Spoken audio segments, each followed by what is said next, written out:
Hi hello everyone, welcome back to my YouTube channel. ಎಲ್ಲರಿಗೂ ಯುಗಾದಿ ಹಬ್ಬದ ಶುಭಾಶಯಗಳು. ಸೊ ಮಾರ್ನಿಂಗ್ ಎದ್ದು ನೋಡಿದಾಗ ಫುಲ್ ಮಂಚ್ ಕೂತ್ಬಿಟ್ಟಿತ್ತು, ತುಂಬ ಚೆನ್ನಾಗಿತ್ತು. ಸೊ ಎಲ್ಲ ಕೆಲಸಗಳೆಲ್ಲ ಮುಗಿಸ್ಕೊಂಡು ಅಡುಗೆ ಮಾಡೋಕ್ಕಿಟ್ಟಿದ್ದೆ. ಒಂದು ಕಡೆ ಹೋಳಿಗೆ ಸಾರಿಗೆ ರೆಡಿ ಮಾಡ್ಕೋತಾ ಇದ್ದೆ, ಹಾಗೆ ತೊಗರಿಬೇಳೆ ಕೂಡ ಕುದಿಸ್ತಾ ಇದ್ದೆ. ಸೊ ಹಬ್ಬಕ್ಕೆ ಸ್ಪೆಷಲಾಗಿ ಮಾವಿನಕಾಯಿ ಚಿತ್ರಾನ್ನ ಮಾಡ್ತಾಯಿದ್ದೆ. ಸೊ ಇಲ್ಲಿ ಮಾವಿನಕಾಯಿ ಚಿತ್ರಾನ್ನಗೆ ಚೆನ್ನಾಗಿ ಕಲಿಸ್ತಾ ಇದ್ದೆ. ಇದು ನಮ್ಮ ಮಗನಿಗೆ ತುಂಬ ಫೇವ್ರೆಟ್ ಆಗಿರೋ ಡಿಶ್ಶು. ಸೊ ಮ್ಯಾಂಗೋಸ್ ಎಲ್ಲ ನಿನ್ನೆ ತೊಗೊಂಬಂದು ಚೆನ್ನಾಗಿ ಇದು ಮಾಡ್ತಾಯಿದ್ದೆ. ನೆಕ್ಸ್ಟು ಅದಕ್ಕೆ ಹೋಳಿಗೆ ಸಾರು ಕೂಡ ಬೇಯಿಸೋಕ್ಕಿಟ್ಟಿದ್ದೆ ಒಂದು ಕಡೆ. ನೆಕ್ಸ್ಟ್ ಅದ್ರ ಜೊತೆ ಯುಗಾದಿ ಪಚ್ಚಡಿ ಕೂಡ ರೆಡಿ ಮಾಡ್ಕೊಂಡಿದ್ದೆ. ಸೊ ಇದಕ್ಕೆ ಒಂದಿಷ್ಟು ಐಸ್ ಕ್ಯೂಬ್ಸ್ ಹಾಕಿದೆ, ತುಂಬ ಚೆನ್ನಾಗಿರುತ್ತೆ ಅಂತ. ಸೊ ನಮ್ಮ ಕಡೆ ಬಳ್ಳಾರಿ ಸೈಡು ಯುಗಾದಿ ಪಚ್ಚಡಿ, ಆಂಧ್ರ ಕಡೆ ಎಲ್ಲ ಮಾಡ್ತಾರೆ. ನೆಕ್ಸ್ಟ್ ಇನ್ನು ಬೇಳೆ ಎಲ್ಲ ಕುದ್ದ ತಕ್ಷಣ ಸ್ವಲ್ಪ ಫ್ಯಾನ್ ಗಾಳಿಗೆ ಸ್ವಲ್ಪ ಆರಿಸ್ಬಿಟ್ಟು ಇನ್ನು ಅದನ್ನು ರುಬ್ಕೊಳ್ಳೋಣ ಅಂತ ರೆಡಿ ಮಾಡ್ಕೋತಾ ಇದ್ದೆ.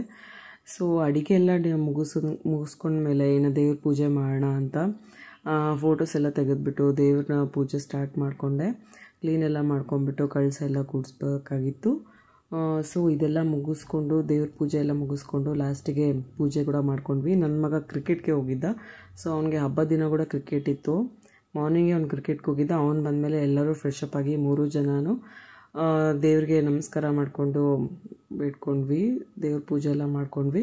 ಸೊ ದೇವ್ರ ಪೂಜೆ ಎಲ್ಲ ಮಾಡ್ಕೊಂಡಾದ್ಮೇಲೆ ಒಂದು ಕಡೆ ನಮ್ಮ ಮನೆಯವ್ರು ಕೂಡ ಹೆಲ್ಪ್ ಮಾಡ್ತಾಯಿದ್ರು. ಮಾವಿನೆಲೆ ಕಟ್ಟೋದಾಗಿರ್ಬೋದು, ತೋರಣ ಕಟ್ಟೋದು, ಆಮೇಲೆ ಮಗನಿಗೆ ಸ್ನಾನ ಮಾಡಿಸೋದಾಗಿರ್ಬೋದು. ಸೊ ಅವರು ಆ ಕೆಲಸದಲ್ಲಿ ಬ್ಯುಸಿಯಾಗಿದ್ದರು. ನಾನು ಈ ಅಡುಗೆ ಡಿಪಾರ್ಟ್ಮೆಂಟು ಮತ್ತು ಪೂಜೆದೆಲ್ಲ ನಾನೇ ನೋಡ್ಕೋತಾ ಇದ್ದೆ. ಸೊ ಇದೆಲ್ಲ ಆದಮೇಲೆ ನಾನೊಂದು ಚಿಕ್ಕದಾಗಿ ರಂಗೋಲಿ ಹಾಕಿದ್ದೆ, ಅದನ್ನು ತೋರಿಸ್ತಾ ಇದ್ದೀನಿ ನೋಡಿ. ದೊಡ್ಡದಾಗಿ ಹಾಕಿರಲಿಲ್ಲ, ಸೊ ಮಾರ್ನಿಂಗೇ ಹಾಕಿಬಿಟ್ಟಿದ್ದೆ.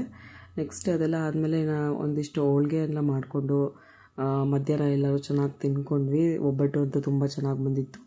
ಸೊ ಈ ವ್ಲಾಗ್ ಮತ್ತು ಈವ್ನಿಂಗಲ್ಲಿ ಕಂಟಿನ್ಯೂ ಆಗುತ್ತೆ. ಇನ್ನು ದೇವಸ್ಥಾನಕ್ಕೆ ಹೋಗೋಣ ಅಂತ ಪ್ಲ್ಯಾನ್ ಮಾಡ್ಕೊಂಡ್ವಿ.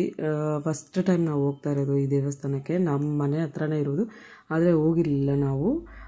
ಅದು ದೇವಸ್ಥಾನ ಬಂದು ಇಸ್ಕಾನ್ ಮೈಸೂರು. ನಾನು ನಮ್ಮ ಮನೆಯವ್ರಿಗೆ ಹೇಳಿದ್ದೆ ಮಾರ್ನಿಂಗೆ ನಾವು ಇಸ್ಕಾನ್ ಮೈಸೂರಿಗೆ ಹೋಗೋಣ ಅಂತ, ಅಂದರೆ ಕೃಷ್ಣನ ಟೆಂಪಲ್ಗೆ ಹೋಗೋಣ ಅಂತ.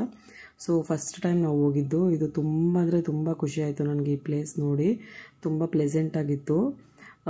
ಈವ್ನಿಂಗಲ್ಲಿ ಅಷ್ಟೊಂದು ಬಿಸಿಲು ಕೂಡ ಇರಲಿಲ್ಲ. ಆಮೇಲೆ ಜನ ಕೂಡ ಬರ್ತಾಯಿದ್ರು ಅವಾಗ ತಾನೇ. ಇಲ್ಲಿ ಎಂಟ್ರಿ ಟೈಮಿಂಗ್ಸ್, ಓಪನಿಂಗ್ ಟೈಮಿಂಗ್ಸ್ ಕೂಡ ಡಿಸ್ಪ್ಲೇ ಮಾಡಿದ್ದಾರೆ.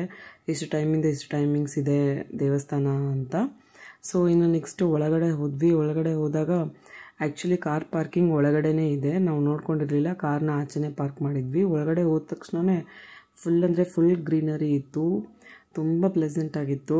ಜನ ಕೂಡ ಸ್ವಲ್ಪ ಕಮ್ಮಿನೇ ಇದ್ದರು, ಏನಕ್ಕಂದರೆ ಹಬ್ಬ ಸ್ಪೆಷಲ್ ಅಲ್ವಾ ಅಂತ. ಸೊ ಇಲ್ಲಿ ಸ್ವಲ್ಪ ಫೋಟೋಶೂಟ್ ಮಾಡಿಸ್ಕೊಂಡು ಗ್ರೀನರಿ ಪ್ಲೇಸಲ್ಲಿ ಜಾಸ್ತಿ ಜನ ಆಂಧ್ರದವರೇ ಬಂದಿದ್ದರು, ಸ್ವಲ್ಪ ತೆಲುಗು ಎಲ್ಲ ಮಾತಾಡ್ತಾಯಿದ್ರು. ಸೊ ಅಲ್ಲಿ ಸ್ವಲ್ಪ ಫೋಟೋಸ್ ತೆಗೆಸ್ಕೊಂಡು ಇನ್ನು ಟೆಂಪಲಲ್ಲಿ ಎಂಟ್ರಿ ಕೊಟ್ವಿ. ಇದು ಬಂದು ಎಂಟ್ರಿ ಕೊಟ್ಟ ತಕ್ಷಣವೇ ಫುಲ್ ಗ್ರೀನರಿ, ಆ ಕಡೆ ಈ ಕಡೆ ಫುಲ್ ಗ್ರೀನ್ ಪ್ಲ್ಯಾಂಟ್ಸ್ ಎಲ್ಲ ಇಟ್ಟಿದ್ರು. ಆಮೇಲೆ ಫ್ಲವರ್ಸ್ ಕೂಡ ಇಟ್ಟಿದ್ರು. ತುಂಬ ಅಂದರೆ ತುಂಬ ಚೆನ್ನಾಗಿತ್ತು.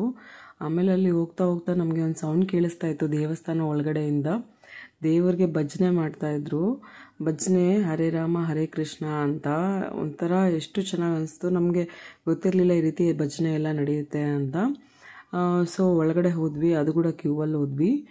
ಹೋಗ್ತಾ ಹೋಗ್ತಾ ದಾರಿಯಲ್ಲಿ ನಮಗೆ ಒಂದು ಚಿಕ್ಕದು ಮಿನಿಯೇಚರ್ ಡಯಾಗ್ರಾಮ್ ಕಾಣಿಸ್ತು, ಪ್ರಾಜೆಕ್ಟು. ಅದು ಮುಂಬರುವ ಇಸ್ಕಾನ್ ಟೆಂಪಲ್ ಅಂತ. ಇದೊಂದು ಆ ಪ್ರಾಜೆಕ್ಟ್ ಅಂಡರ್ ಕನ್ಸ್ಟ್ರಕ್ಷನಲ್ಲಿದೆ, ಇನ್ನೂ ಕಟ್ತಾ ಇದ್ದಾರೆ. ಇದಕ್ಕೆ ಡೊನೇಷನ್ಸ್ ಕೂಡ ಕೇಳ್ತಾಯಿದ್ರು.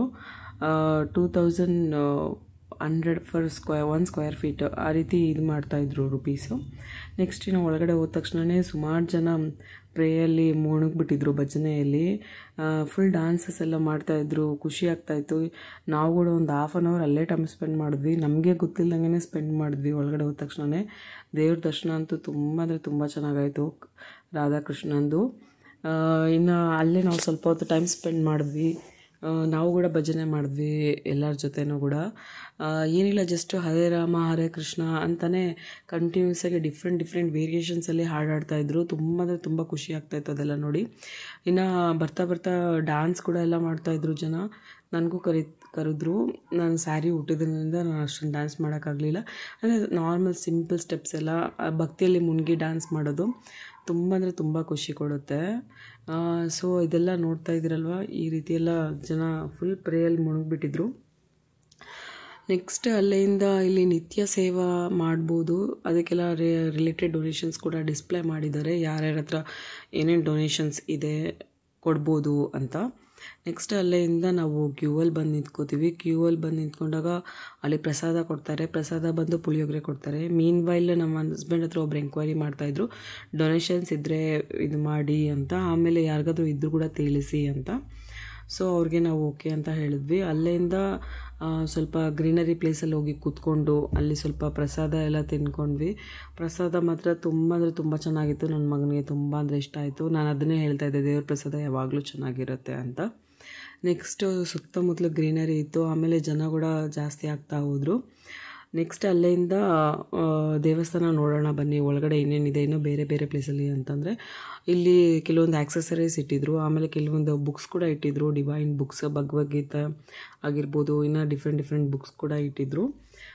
ನೆಕ್ಸ್ಟ್ ಇಲ್ಲಿ ನೋಡಿ ಪುಳಿಯೋಗರೆ ಕೊಡ್ತಾನೆ ಇದ್ದಾರೆ, ಎಲ್ಲರಿಗೂ ಪ್ರತಿಯೊಬ್ರಿಗೂ ಸಿಗುತ್ತೆ ಪ್ರಸಾದ. ನೆಕ್ಸ್ಟ್ ಅಲ್ಲಿಂದ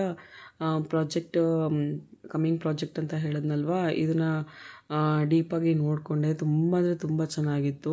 ಎಷ್ಟು ಚೆನ್ನಾಗಿ ಪ್ಲ್ಯಾನ್ ಮಾಡಿದ್ದಾರೆ, ತುಂಬ ದೊಡ್ಡದಾಗಿ ಬರುತ್ತಂತ. ಬೆಂಗಳೂರಲ್ಲಿ ಇಸ್ಕಾನ್ ಇದೆ ಅಲ್ವಾ, ಅದಕ್ಕಿಂತನೂ ಚೆನ್ನಾಗಿರುತ್ತೆ ಅನಿಸುತ್ತೆ ಇದೆಲ್ಲನೂ, ತುಂಬ ಅಂದರೆ ದೊಡ್ಡದು. ಸೊ ಅದಕ್ಕೆ ಡೊನೇಷನ್ಸ್ ಇನ್ನೂ ಕೇಳ್ತಾ ಇದ್ದಾರೆ. ನಿಮ್ಮ ಕಡೆ ಯಾರಾದರೂ ಡೊನೇಷನ್ಸ್ ಇದ್ರೂ ಸ್ವಲ್ಪ ಹೊತ್ತು ಫೋಟೋಶೂಟ್ ಮಾಡಿದ್ವಿ, ಸ್ವಲ್ಪ ಹೊತ್ತು ಟೈಮ್ ಕೂಡ ಸ್ಪೆಂಡ್ ಮಾಡಿದ್ವಿ. ಯಾಕಂದರೆ ಫುಲ್ ಗ್ರೀನರಿ ಇತ್ತು, ಕೂಲಾಗಿರೋ ಗಾಳಿ ಬರ್ತಾಯಿತ್ತು, ಮತ್ತು ಗಲಾಟೆ ಇರಲಿಲ್ಲ, ತುಂಬ ಶಾಂತಿ ನೆಮ್ಮದಿಯಾಗಿತ್ತು ಆ ಪ್ಲೇಸ್ ಮಾತ್ರ. ನಮಗೆ ಇನ್ನೂ ಸ್ವಲ್ಪ ಹೊತ್ತು ಟೈಮ್ ಸ್ಪೆಂಡ್ ಮಾಡೋಣ ಅಂತಲೇ ಅನಿಸ್ತಾ ಇತ್ತು. ನೋಡಿ ಇಲ್ಲಿ ನೋಡ್ತಾ ಇರ್ಬೋದು, ಇಲ್ಲೇನೋ ಒಂದು ಪ್ರೋಗ್ರಾಮ್ ಮಾಡೋ ಥರ. ನೆಕ್ಸ್ಟ್ ಅಕ್ಷರ ದಾಸೋಹ ಅದು ಡಿಸ್ಪ್ಲೇ ಮಾಡಿದರು, ಪ್ರತಿಯೊಂದು ಮಗುಗೂ ಊಟ ಸಿಗಬೇಕು ಅಂತ ಬರೆದಿದ್ರು.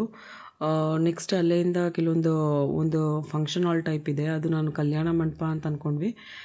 ಕಲ್ಯಾಣ ಮಂಟಪ ಅಲ್ಲ, ಅದು ಜಸ್ಟ್ ಒಂದು ಸಿಟ್ಟಿಂಗ್ ಫಂಕ್ಷನ್ ಹಾಲು. ಏನಾದರೂ ಚಿಕ್ಕದಾಗಿ ದೇವ್ರದ್ದು ಪ್ರೋಗ್ರಾಮ್ಸ್ ಅಥವಾ ಫಂಕ್ಷನ್ಸ್ ಇದ್ದರೆ ಅಲ್ಲಿ ಕಂಡಕ್ಟ್ ಮಾಡ್ತಾರೆ ಅಂತ ಅನಿಸುತ್ತೆ. ನೆಕ್ಸ್ಟ್ ಅಲ್ಲಿಂದ ಸ್ವಲ್ಪ ಹೊತ್ತು ಫೋಟೋಶೂಟ್ ತೆಗೆಸ್ಕೊಂಡು ಆಮೇಲೆ ನಾವು ಯೋಚನೆ ಮಾಡ್ತಾಯಿದ್ವಿ, ಕಾರ್ ಒಳಗಡೆ ತಂದಿದ್ರೆ ಚೆನ್ನಾಗಿರ್ತಾ ಇತ್ತು ಅಂತ. ಕಾರ್ ಆಚೆನೇ ಬಿಟ್ಬಿಟ್ಟಿದ್ವಿ. ನೆಕ್ಸ್ಟ್ ಅಲ್ಲಿಂದ ನಾವಿನ್ನು ಮನೆಗೆ ಹೊರಡೋಣ ಅಂತ ನೆಕ್ಸ್ಟ್ ಅಲ್ಲಿಂದ ಸ್ವಲ್ಪ ಹೊತ್ತು ಕೂತ್ಕೊಂಡು ರಿಲ್ಯಾಕ್ಸ್ ಆದ್ವಿ. ಅಂದರೆ ತಣ್ಣ ಗಾಳಿ ಬರ್ತಾಯಿತ್ತಲ್ವ, ಎಷ್ಟೊಂದು ಜನ ಬಂದುಬಿಟ್ಟಿದ್ರು, ತುಂಬ ಜನ ಇದ್ದರು. ಇನ್ನು ಮನೆಗೆ ಹೋಗೋಣ ಅಂತ ಅಂದ್ಕೊಂಡ್ವಿ. ಇನ್ನು ಮನೆಗೆ ಹೋಗೋದು ಟೈಮ್ನಲ್ಲಿ ಮನೆಗೆ ಬಂದ ತಕ್ಷಣವೇ CSK ಗೇಮ್ ನಡೀತಾಯಿತ್ತು. ನನಗೆ ಫೇವ್ರೆಟ್ ಕ್ರಿಕೆಟರ್ ಧೋನಿ, ಸೊ ಅವ್ರ ಜೊತೆ ಒಂದು ಫೋಟೋ ತೆಗೆಸ್ಕೊಂಡೆ ಟಿವಿಯಲ್ಲಿ. ಸೊ ನಿಮಗೆ ಈ ವಿಡಿಯೋ ಏನಾದರೂ ಇಷ್ಟ ಆದರೆ ಲೈಕ್, ಶೇರ್, ಸಬ್ಸ್ಕ್ರೈಬ್ ಮಾಡಿ, ಹಾಗೆ ಬೆಲ್ ಐಕಾನ್ ಕೂಡ ಪ್ರೆಸ್ ಮಾಡಿ. Thank you for watching.